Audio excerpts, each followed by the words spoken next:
Hey everyone, Sergio with the RideShare Guy. Welcome to part 6 of my 7-part series where I get to dissect the last interview we did with the Uber CEO, Mr. Dara Khosrowshahi. Was 2 years ago.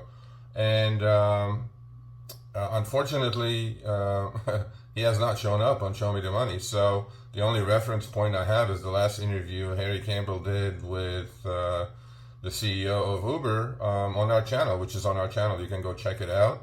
But this also was coinciding with a major announcement of upfront fares.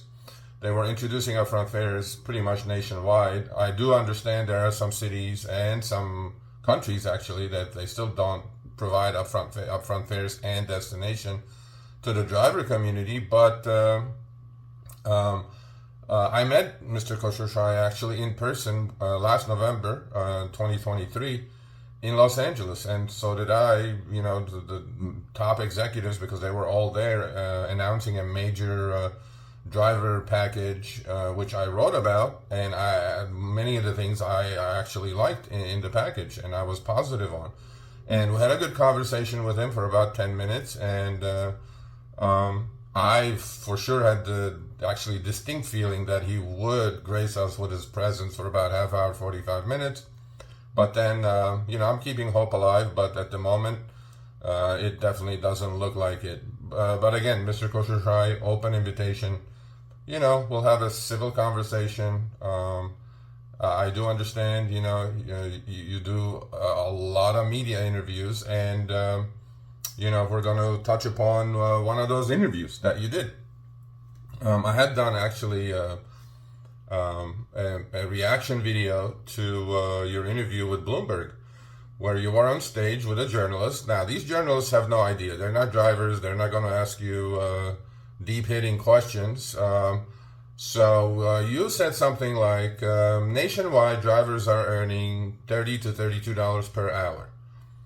And he didn't push back. Well, that's because he doesn't drive. He doesn't understand. He's not a driver. And maybe it wasn't the place to do it, but it was a pretty lengthy interview. So if I was him, I would have said, which I did in my reaction video about a year and a half ago, after you did this interview, I would have said, what cities is this in? Is this, when you say nationwide, I mean, that means every city, small, large, medium, rural, are they all getting $30 to $32 per hour? Because our community doesn't think that's the case. But then, on Harry's interview, you actually laughed about it, so I'm kind of assuming that you did see that reaction video, and you said, I understand the skepticism, but we're not going to lie about it. Also a lot of skepticism about this figure. So I'm curious, what do you think about the state of driver earnings right now, and what should they expect going forward? Yeah, so I understand the skepticism, but you should understand, like, we're not going to lie about this stuff. Mm-hmm. I think one specific addition to that is this was in top 20 cities in the U.S. Okay. So if I didn't say that, Bigger I should have cities. said that to be specific. So that's one. That was where pay was. Pay now is about $30 an hour, including tips in the U.S. across the U.S. It's come down a little bit as more drivers have And so come this is onto the during road. Utilized hours, sort of that same period, 2 and Yes, 3. this is during utilized hours, and utilization is really high, as you don't know what it is, but utilization are Mm-hmm. healthy levels. And for us, part of the reason why the per hour number is a bit lower is because there's less surge in the system. Mm-hmm. We think that's a good thing, and I think to some extent, ETAs and surge were at levels that, from a long term standpoint, weren't in anyone's interest. I know the Yeah. pay per hour was pretty good, but I think ultimately are bringing surge down, are improving ETAs. You're having to drive kind of Yeah. lower distances for the pickup, improves experience for everyone. And we hope that we can, and those kinds of earnings levels are still healthy earnings levels Yeah. for the kind of flexible work that we're offering. I never said you lied about it. I'm pretty sure Uber has pretty clear data and massive. I mean, Uber is built on data. Uber knows more about me and the rider than probably we do ourselves. So, but the point I was trying to make is I knew that this was not online hours, right? Online hours is never mentioned in Uberland. It's always active hours. or utilized hour, well, let's break that news, right? First of all, what is the utilization rate nationwide? Utilization rate means from the time I accept a trip, which we call it period 2, to ending the trip with a passenger in the car at the final destination, which is called period 3. So the $30 and $32 hour you were mentioning was for period 2 and 3. Well, what about period 1, which is my app is on and I'm waiting for a request, right? Or you're sending me requests like I did the previous videos and they're not priced correctly, I'm declining it. Potentially, I may not be able to do any trips whatsoever within an hour, depending on what kind of offers I'm getting, right? But then you corrected yourself in this video and said, that's for active hour, that was for the top 20 markets. Well, why don't you show some transparency? Why don't you say that to the mainstream media? I mean, they pretty much copy and print everything Uber PR or you say. And there's a lot of half-truths in there. There definitely is. If you had said, this is per utilized hour, everybody's utilized hour is going to be different. It's in the top 20 cities. It includes tips and incentives. Well, after 2 years of upfront fares, we know what has happened to incentives, right? I haven't seen a Quest in 6 months or more. So that automatically brings down the earnings. In fact, during that interview with Harry, you admitted that the earnings are down a little bit because there's a lot of drivers out. Markets are oversaturated, which we kind of agree. And the other thing you mentioned is that the reason earnings are down is because surge is down. Well, and you also said that surge is good for the network, for the marketplace.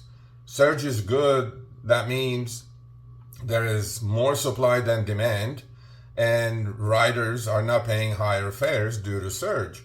Well, I have breaking news for you, Mr. Khosrowshahi. I know you do go and do some trips, a few here and there, mostly for photo op, obviously, not for a living as we are.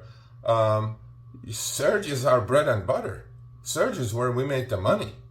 So surge being good for the rider and Uber means nothing to us, right? I'd rather do one surge trip than do 4 $7 trips in an hour to get to your $30 per active hour number.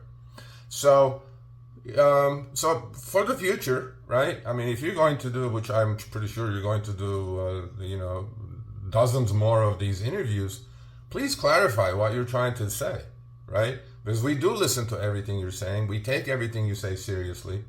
And when we need to push back, we're going to push back. So to us, transparency is one of the pillars of earning our trust as the driver community. And after my popular video where you said, yeah, I understand the skepticism and I'm not going to lie about it, we had so many comments saying that, well, I'm not making $30 an hour. Well, that's because you did not mention it's in the 20 top cities. It includes tips. It includes incentives. That's the reality, right? And you also mentioned that number is going down. So I don't know where the number stands after 2 years of upfront fares, but I am in touch with thousands of drivers. I started collecting my own data, and Uber does push, by the way, notifications at least once or twice, maybe 3 times a week, to the driver community within the driver app, saying that, go out and drive. It should be busy. You should be able to make between $18 and $20 if you work the hours of 10 p.m. and 5 a.m. And I have confirmed this with Uber and your people, that those are actual online hours. So the $30 to $32 that you mentioned in that interview is really not 30 to 32.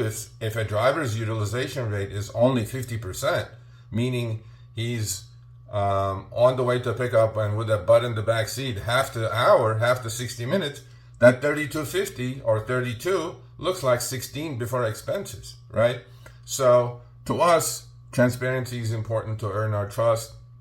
So therefore, when you do come on the show, hopefully, if I didn't scare you enough yet, we will discuss all these issues, right? What is the utilization rate? Why isn't Uber transparently putting out that number city by city? Uber knows that number. Absolutely knows that number. So with that said, you all stay healthy. Please subscribe, hit the thumbs up. Please leave a comment. I read most of them and I respond to quite a few of them. Stay healthy and be safe out there.